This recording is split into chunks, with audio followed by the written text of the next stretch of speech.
शिवाय। भोला नमः शिवाय, गौरा नमः शिवाय।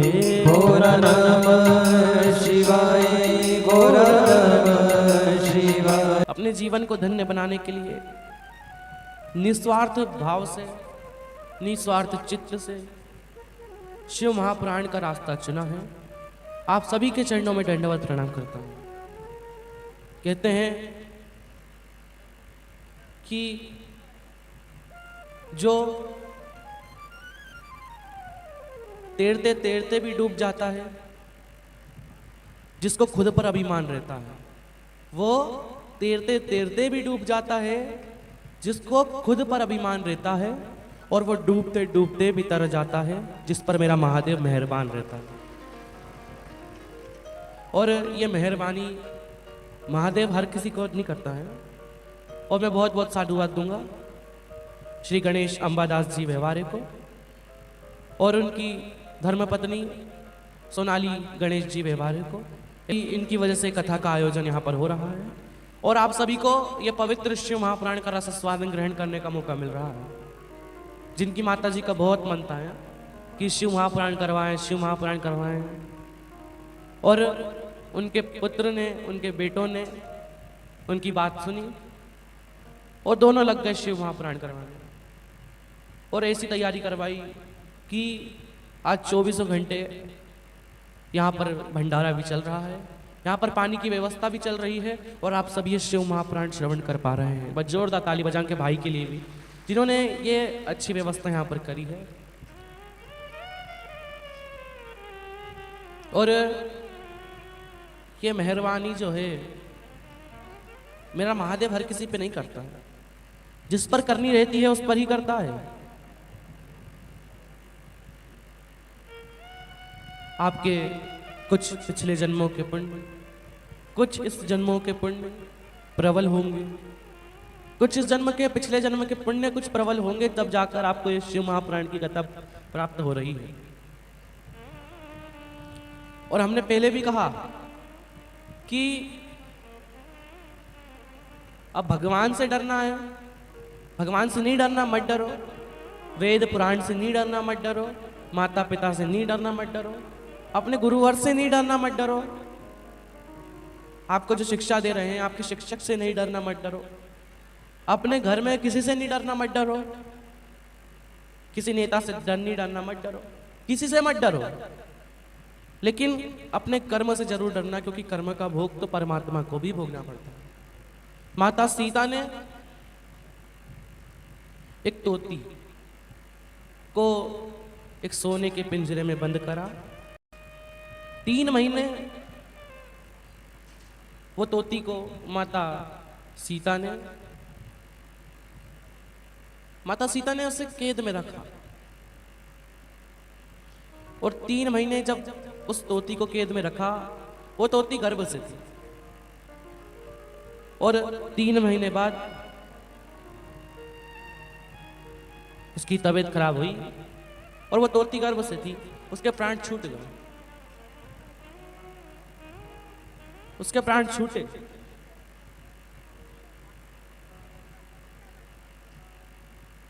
और प्राण छूटे, उसका पति जो तोता था उसने माता सीता को श्राप दिया, कहा कि आपने ये मेरी धर्म पत्नी को, मेरी पत्नी को आपने आज कैद में रखा है और इसने अपने पति के वियोग में प्राण त्यागे हैं।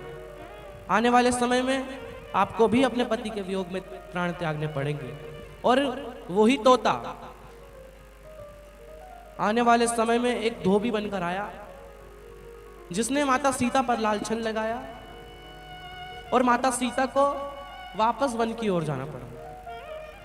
वाल्मीकि के आश्रम में रहना पड़ा और माता सीता उस समय गर्भ से थी।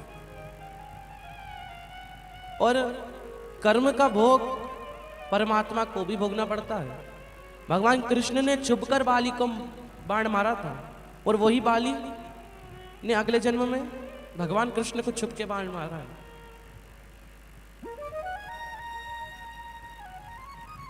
और भगवान शंकर कहते हैं कि अपने जीवन में हमेशा कर्म अच्छे करते चलो, ऐसे कर्म करते चलो कि आपके आने वाले जीवन में, आपके आने वाले जो जीवन है, आपका आने वाला जो समय है, उसमें आपको पैसे जमा करने की जरूरत ना पड़े। बहुत लोग कहते हैं कि समय आन दो,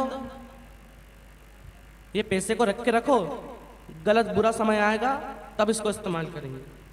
थोड़ा पैसा बचा कर चलो, बुरा समय आएगा तो काम आएंगे। फिर कहा पैसा बचा कर चलो, बुरा समय आएगा फिर काम आएंगे। और भगवान शंकर ने कोरोना महामारी को भेज दिया था और कहा ले बुरा समय। और उस बुरे समय में जो पैसे तुमने जमा करके रखे थे, जो पैसे तुमने इकट्ठे करके रखे थे, वो पैसे तो अटैची में धरे की धरे रह गए। लाइन लगी थी डॉक्टर के आगे, इतना पैसा लोग देना चाह रहे थे, लेकिन पैसे से काम चला नहीं, पैसे से काम नहीं चला। भगवान आपको सुधारने के बहुत मौके देता है, बहुत मौके। ये कोरोना महामारी में कितने लोगों के प्राण छूटे, लेकिन भगवान शंकर ने आपको बचा के रखा है। मतलब आपका कुछ ना कुछ तो कर्म है, आपने कुछ ना कुछ, भगवान ने कुछ ना कुछ तो सोच के रखा होगा कि शिव महापुराण में भेजना है, अभी आगे चल के लोगों को और शिवमय बनाना है, तो ऐसे काम तो नहीं चलेगा। तो अभी तो भगवान शंकर ने बचा लिया। और तब भी तुम बोल रहे हो कि बुरा समय आन दो काम आएंगे, बुरा समय आन दो काम आएंगे।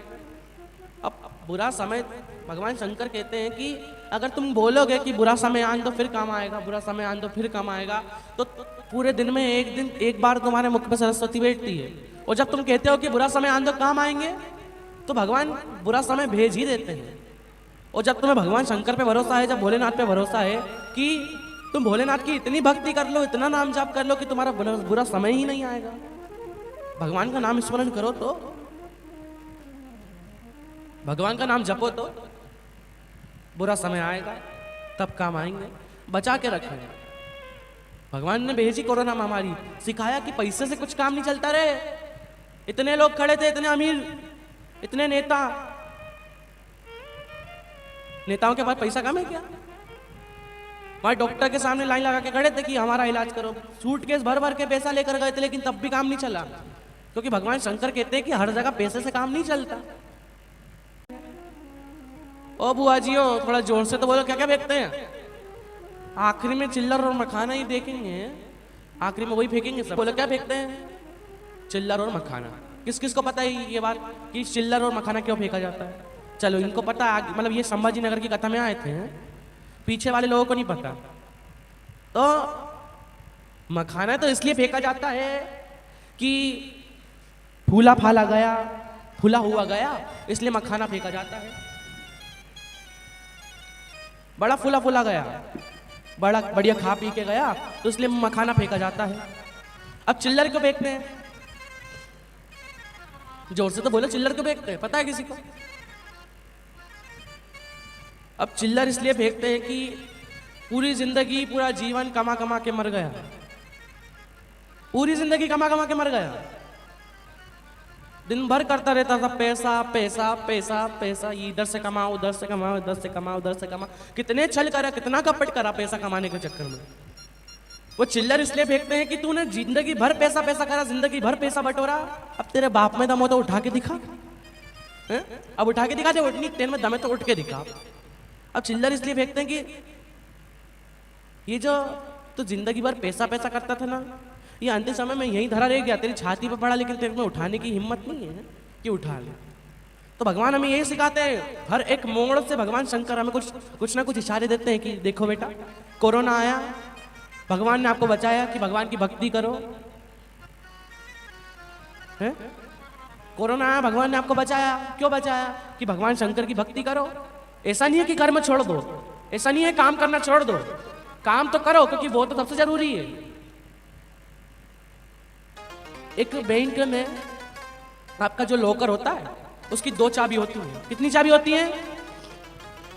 ओ पीछे वाली बुआ जी, जोर से बोलो, कितनी चाबी? 2। एक चाबी होती है आपके पास और दूसरी चाबी होती है मैनेजर के पास। आप कितनी भी चाबी लगा लो, ताला नहीं खुलेगा, कितना भी घुमा लो, ताला नहीं खुलेगा। लेकिन जब चाबी लगाते समय मैनेजर को आवाज लगाओगे, मैनेजर आएगा, उसकी चाबी लगाएगा और ताला खुल जाएगा। ऐसे ही हम भगवान का नाम स्मरण करते रहो, भगवान का नाम जाप करते रहो, करते रहो, करते रहो। भगवान को आवाज लगाओ, भोलेनाथ। भोलेनाथ आएगा और किस्मत का ताला ऐसा खोल कर जाएगा कि 3 महीने में भंडार भरकर चले जाएगा, पता ही नहीं चलेगा। कितनी भी चाबी घुमा लो, बैंक का लॉकर आपसे तो कभी नहीं खुलने वाला। पहले वो मैनेजर आएगा, चाबी लगाएगा और ताला खोल कर जाएगा, तब वो उसका जो लॉकर है वो खुलेगा, उसमें से सोना मिलेगा, पैसा मिलेगा, आपके जो जेवर है वो मिलेंगे। और एक और बात है कि देव देते हैं तो पल्ला झाड़ कर देते हैं और महादेव देते हैं तो छप्पर फाड़ कर देते हैं। महादेव देते हैं तो छप्पर फाड़ कर देते हैं। वो फिर देखो, तुमने दर दर के ठोकर खा ली, तुम दुनिया वालों की ठोकर खा ली, आखिरी में आना तो भोलेनाथ के दर पर ही पड़ा। कितनी ठोकर खाई। और भोलेनाथ के दरबार की शान बड़ी निराली है। भोलेनाथ के दरवाजे पर जो आता है, भोलेनाथ के घर पर जो आता है, भोलेनाथ के शिव पुराण में जो आता है, भोलेनाथ उसकी झोली भर देते हैं लेकिन पता भी नहीं चलता है। भगवान शंकर बता के नहीं भरते, बिना बोले भरते हैं। और भगवान शंकर हमें ये सिखा रहे हैं इस चीज से कि कभी दान करो, जब दान करो तो कभी बताए बिना मत करो है? बता के मत करो। जब भी दान करो ना, किसी को बताओ मत। कहते हैं कि तुम जितने लोगों को बताते जाते हो उतना गुना तुम्हारा दान का पुण्य कम होते चले जाता है। अब तुमने फिर वही बात, केला खिलाया हॉस्पिटल में जाकर, एक केला दिया मरीज को तो तुमने उसकी फोटो खींच के डाल दी। उस फोटो को 1000 लोगों ने देखा। अब जितना उस केले का जितने का वो केला नहीं था, उससे ज्यादा तो तुम्हारा पुण्य ही छीन गया। तो पुण्य मिलेगा कैसे?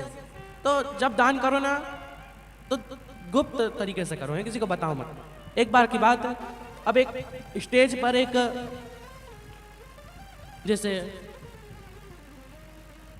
स्टेज पर एक भाई आया, कहा कि हमें गुप्त दान देना है। कहा गुप्त दान देना है, लाओ दो। अब गुप्त दान दिया 500 रुपए का।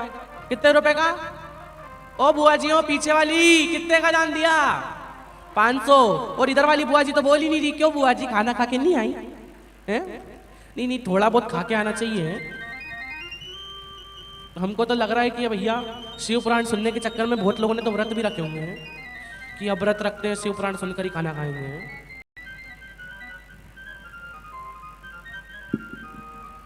कितने रुपए का दान दिया? 500। 500 रुपए का दान दिया भैया को कि भैया, अब वो भैया की लिस्ट में सबके नाम थे, अब इसका नाम नहीं, क्यों किसने दिया गुप्त दान। अब वो भैया सबके नाम ले रहा। कालू सिंह की तरफ से 1000, कमला देवी की तरफ से 2000, भेरू सिंह की तरफ से 500, इसकी तरफ से 100। अब वो स्टेज के पास बैठा, उसका दिल नहीं लग रहा, कह रहा सबके नाम आ रहे, मेरा नाम क्यों नहीं आ रहा। अब वो धीरे से भैया के पास गया, कहा भैया एक काम करो, मेरा नाम तो ले लो। अब कहा कि गुप्त दान में कहीं नाम लेते हैं क्या? कहा अच्छा ठीक है।